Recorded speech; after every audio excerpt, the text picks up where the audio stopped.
সুপ্রিয় দর্শক বন্ধুরা, আসসালামু আলাইকুম। সবাই কেমন আছেন? আশা করছি যে যেখান থেকে দেখছেন আলহামদুলিল্লাহ অনেক বেশি ভালো রয়েছেন। দর্শক বন্ধুরা, আপনারা দেখছেন টেক টিউব, আর আমি টেক টিউবের পক্ষ থেকে রয়েছি সাব্বির আপনাদের সাথে সম্পূর্ণ ভিডিও জুড়ে।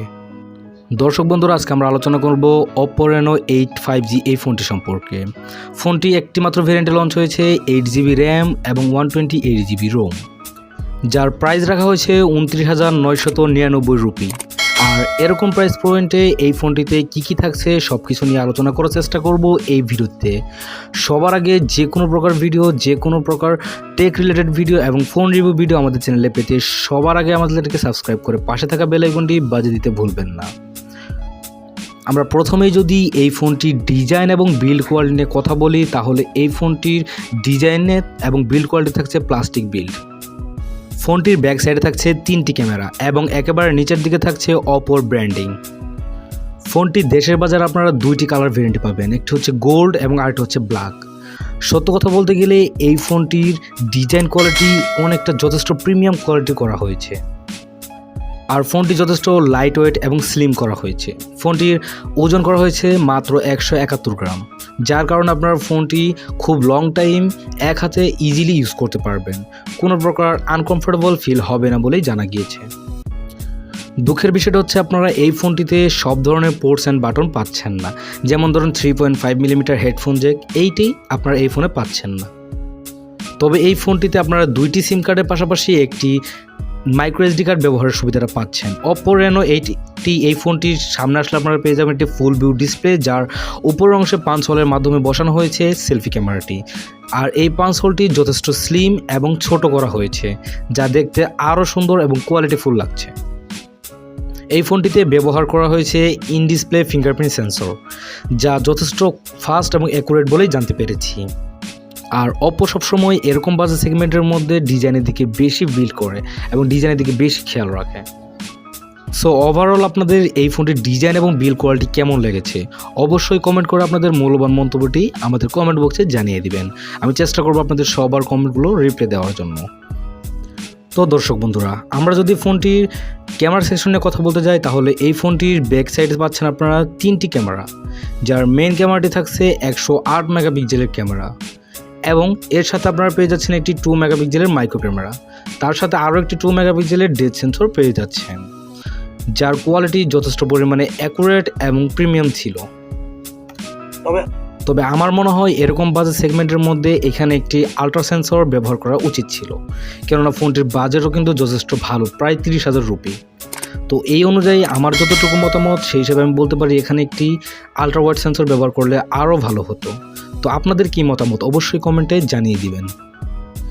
যাই হোক, ফোনটির ব্যাক সাইড ক্যামেরা হিসেবে থাকছে LED প্লাস প্যানোরামা, যা যথেষ্ট প্রিমিয়াম এবং ভালো কোয়ালিটি বলেই মানা যায়। আর পাশাপাশি এই ফোনটিতে আপনারা সেলফি ক্যামেরা হিসেবে পেয়ে যাচ্ছেন 32 মেগাপিক্সেলের একটি সেলফি ক্যামেরা, যার রেজলিউশন যথেষ্ট ক্লিয়ার এবং প্রিমিয়াম ছিল। তো দর্শক বন্ধুরা, অবশ্যই আপনারা ফোনটি পারচেস করার পর আমাদের এই ভিডিওতে কমেন্ট বক্সে জানিয়ে দিবেন কেমন ছিল আপনাদের সেলফি ক্যামেরার রিয়াকশনটি। আমরা যদি ফোনটির ফটো কোয়ালিটি নিয়ে কথা বলি, তাহলে এই ফোনটির ফটো কোয়ালিটি যথেষ্ট ভালো বলেই জানা গিয়েছে। তবে আমাদের দেখার পালা বাংলাদেশের বাজারে এই ফোনটির বাংলাদেশের ওয়েদারে কেমন ফটো কোয়ালিটি হতে পারে। বাইরের দেশে ওয়েদার এবং বাংলাদেশের ওয়েদারে কি একই ধরনের ফটো নিতে পারবে এই ফোনটি, সব কিছুই জানা যাবে এই ফোনটি পারচেস করার পর।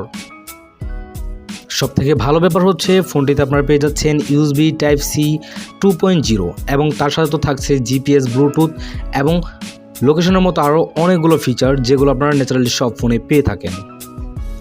আমরা যদি এই ফোনটির ব্যাটারি এবং চার্জার নিয়ে কথা বলতে যাই, তাহলে এই ফোনটিতে পাচ্ছেন 4800 mAh একটি হিউজ পরিমাণ ব্যাটারি, যা আপনি ইজিলি 1 দিন থেকে 1.5 দিন পর্যন্ত ইউজ করতে পারবেন। তো দর্শক বন্ধুরা, এই ফোনটিতে ব্যবহার করা হয়েছে 120 Hz একটি রিফ্রেশ রেট, যার কারণে আপনারা টাচ রেসপন্স সহ যে কোনো প্রকার মাল্টিমিডিয়া কনজাম্পশন সময় খুবই ভালো একটা রেসপন্স পেয়ে যাবেন।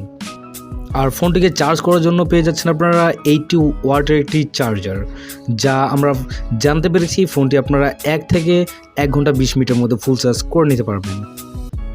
দর্শক বন্ধুরা, আমরা যদি ফোনটির ব্রাইটনেস নিয়ে কথা বলতে যাই তাহলে এই ফোনটির ব্রাইটনেস আপনারা যথেষ্ট ভালো পাচ্ছেন, কেননা Oppo সবসময় বরাবর এই ব্রাইটনেসের দিকে ভালো একটা ফোকাস দেয়। আপনারা যদি ডে লাইটে ফোনটি ইউজ করতে থাকেন তাহলেও আমি বলতে পারি এই ফোনটিতে আপনারা ভালো পরিমাণে একটি পারফরমেন্স পেয়ে যাবেন। আপনারা আউটডোর ইউজ করলে মোটামুটি ভালো একটা ব্রাইটনেস পেয়ে যাবেন। আশা করছি ব্রাইটনেসের কোনো প্রকার ঘাটতি আপনারা এই ফোনটিতে পাবেন না। এই ডিসপ্লেটির কালার কোয়ালিটিও কিন্তু যথেষ্ট ভালো হবে, কারণ আপনারা এই ফোনটিতে 1 বিলিয়ন কালার সাপোর্ট পেয়ে যাচ্ছেন, যার কারণে যে কোনো প্রকার মাল্টিমিডিয়া কনজাম্পশন এবং যে কোনো প্রকার ফটো কোয়ালিটি যথেষ্ট ক্লিয়ার এবং প্রিমিয়াম হবে। আপনারা কোনো প্রকার শার্পনেসের ঘাটতি ফিল করবেন না। দর্শক বন্ধুরা, আমরা যদি ফোনটির পারফরমেন্স নিয়ে কথা বলি তাহলে এই ফোনটিতে থাকছে Android 13, যার ব্যাকগ্রাউন্ডে থাকছে 13।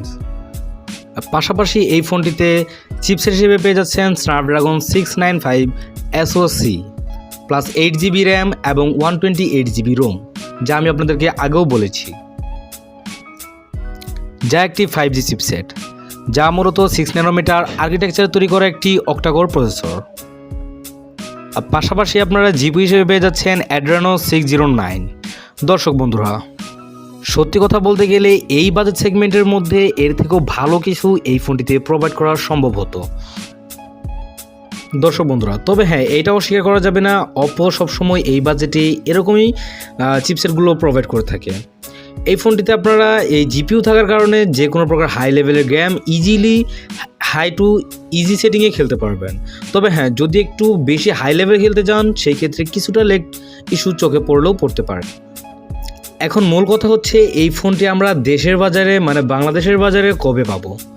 দর্শক বন্ধুরা, একটা কথা বলে রাখি, সেটা হচ্ছে যেহেতু এই ফোনটি ইন্ডিয়ান মার্কেটে লঞ্চ হয়ে গিয়েছে, তো আমরা আশা করতে পারি ফোনটি বাংলাদেশের বাজারে 1 মাসের মধ্যে আনঅফিশিয়ালি পেয়ে যাব। হ্যাঁ, তবে হ্যাঁ, অফিশিয়ালি পেতে গেলে সেই ফোনটির জন্য অবশ্যই আরেকটু সময় লাগতে পারে।